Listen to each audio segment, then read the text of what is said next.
The name Lisa Gerrard might not be one that's instantly recognisable, but chances are you've heard her music at least once. Gerrard began her career in the 1980s as one half of the Australian avant-garde band Dead Can Dance, before going on to compose music for films such as Whale Rider, The Insider and that remarkable vocal score for Gladiator, for which she won a Golden Globe in 2000.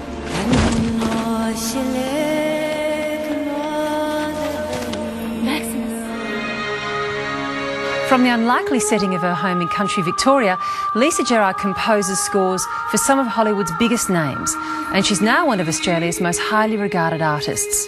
Ahead of her first ever Australian tour, Lisa Gerrard joins me on Sunday Arts. Lisa Gerrard, thanks for joining us on Sunday Arts. Thank you. Two places that play a very big role in your life, Drouin and Hollywood. They're not quite sister cities, are they, those two places? No, not really. But when it comes to making music, it's a kind of cave-like culture where it doesn't really matter where you are because you go within the infrastructure of your mind and your imagination. So you mean you could make the sort of music that you make anywhere? Well, I've often thought that, you know, with the different venues that I've played at and things, that once the lights go out, it doesn't matter whether it's La Scala or, you know, the Moe pub, it's really the same thing. You've once said, I think, that wild horses couldn't get you out of the Australian bush, though, so that part of Gippsland is very important to your work, isn't it? It's very important for me to be able to connect with that frequency because I find that the work has such a fragile centre, and you know, because I was born here, that there are certain frequencies that I grew up with in the abstract, and I find those to be a refuge and a starting point. That's very important. It's contemplative. Can you take that with you, though, when you're composing? Because I know there was an amazing moment where The Tyranny of Distance was clearly too much for one filmmaker you were working with, Michael Mann, who got you to move over to the States, and he literally cloned your recording studio in the States. And that was component for component, true? So did something of that place come with you to that studio? No, it wasn't really necessary for him to do that because my work's in my heart. But it was a lovely gesture and it was very impressive. Let's go back to those early days that I mentioned before when you were a young person and you headed off to London, I think. How old were you when that happened? I was 19, I think. And what were your musical circumstances then? What were you doing musically?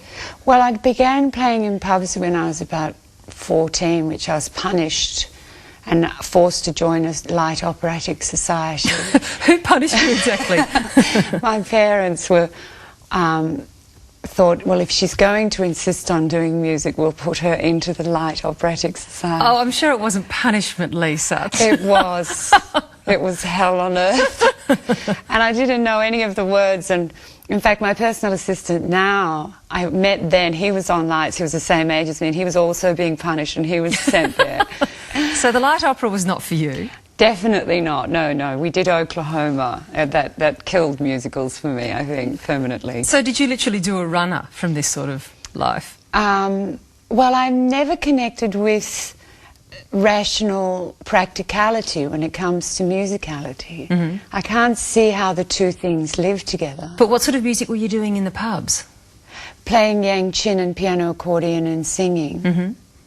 Did the audiences like it? No, of course they didn't. I mean, they were just saying, get off, get your clothes off, and shut up, and, you know. I mean, it was awful. But it was wonderful because I believed when I was there that I was going to change the world. And feeling that I had something so precious and so important. And in the meantime, people are getting their noses bitten off. I know. But I think when you're young, you're completely oblivious to that. So how did London call? How did that beckon to you? Well, it wasn't my idea. It was the person I wrote music with in Dead Can Dance, Brendan Perry, that he said, nobody's interested in our work in Australia, and I couldn't sort of connect with that at all. I sort of felt that we were doing the things that were meant to be done in some way, that something was being changed in the abstract. And he wanted to go to London, and I said, well, okay, I'll come to London. But so we went to London, and we lived in severe poverty for quite a while. But because we had our work, it was our saving grace. It didn't matter.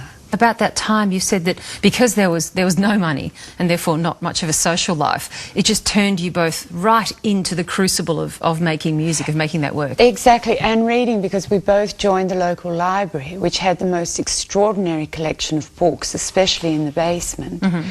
But the sort of books that we were reading were anthropological works and poems of anthropological kinds and looking into different spirituality.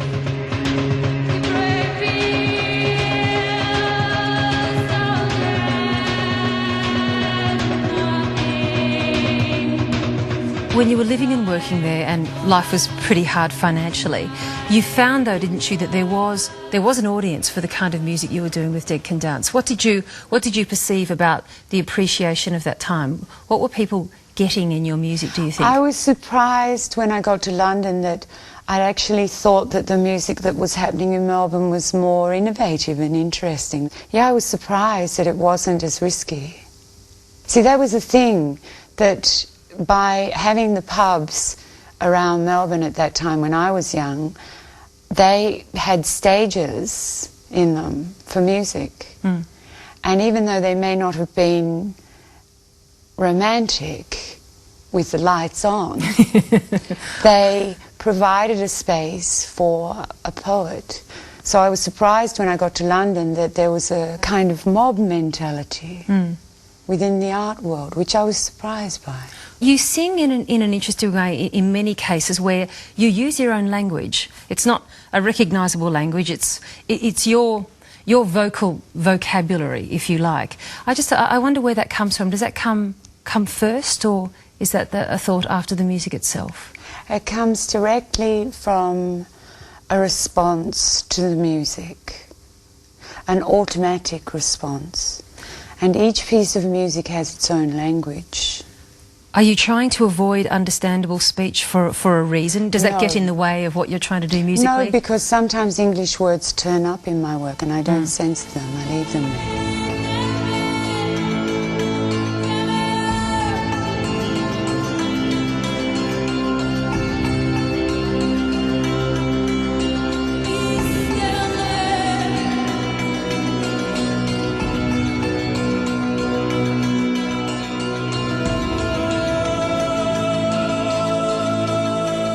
There's such a melancholic quality to a great deal of your work. Are you aware of a particular emotion that's being tapped into when you compose, when you sing? Sometimes I feel a mixture of deep love and safety. And even though the work it's always been put with really sad things, when I'm singing it, I don't feel sad, I feel hope.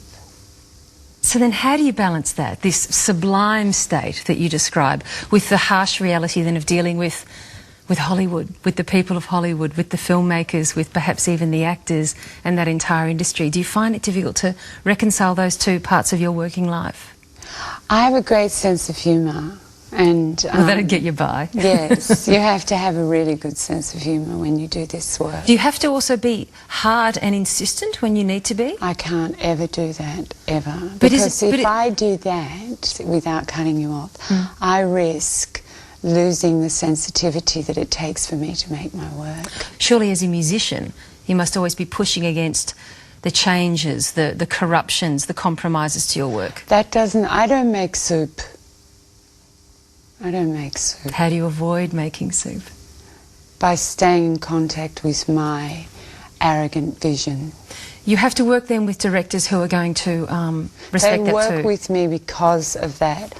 So I only work with artists. That's why the connection clearly with the director Michael Mann has been such a good and strong one in the movie The Insider, and also Heat, which visually almost works as a piece of music too. Who are the other directors that you've enjoyed working with, Lisa?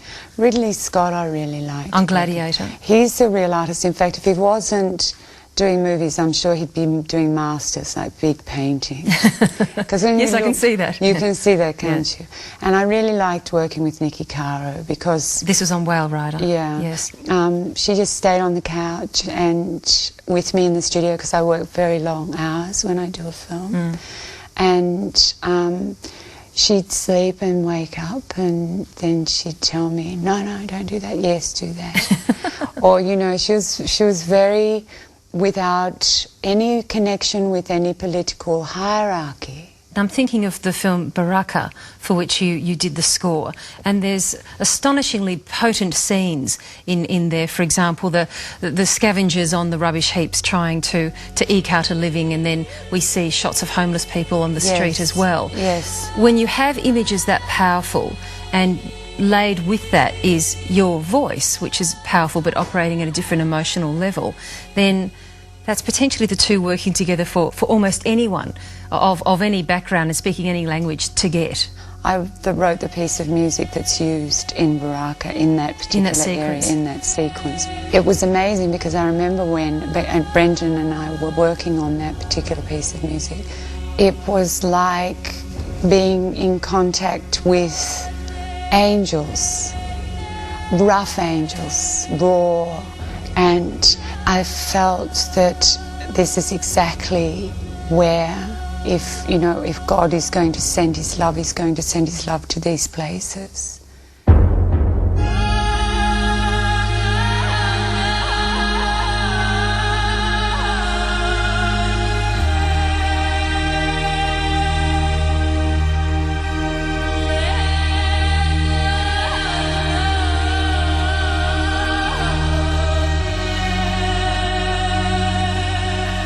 You were speaking before about zoning out from the politics, the hits and the cruelty perhaps of that Hollywood world. I know that in your experience you've met some people there who you've found to be quite benign, if not more than that, such as Russell Crowe, the actor, who gets a bit of bad press, but you have a different view of him, don't you? He's a deeply sensitive, very, very intelligent man who simply probably gets very tired. And I don't think people realise how tired and how tiring the work is, and how exposed that someone like him, especially when he goes to that very, very deep level of the work, how exposed and fragile he must become afterwards. Lisa, you're about to commence, I think, your first national tour of Australia, is that right? Yes. What's taken you so long? Money. You get that? Oh, yeah. It's sort of been because we've always started in Ireland, and by the time, and we've always broke even on the tours and had to be very careful because we don't come through the mainstream of music, you see. Music has a very long shelf life, but it sells very slowly. So we've had to, in order to be able to keep working, we've had to be very careful financially. And coming to Australia was always that unknown quantity that the promoters here were sort of like, but nobody knows who you are, and you know, where did you play last? The Crystal Ballroom or the Rising Sun Hotel in Richmond? You know, what sort of... I remember those venues, Lisa. I know. Do you? Those were the days. I had a residency at the Rising Sun Hotel in Richmond. Now, see, that's something to be proud of. I know. I used to have 3 people used to come and see me every time I played there. Lisa Gerrard, thanks so much for joining us on Sunday Arts. Thank you.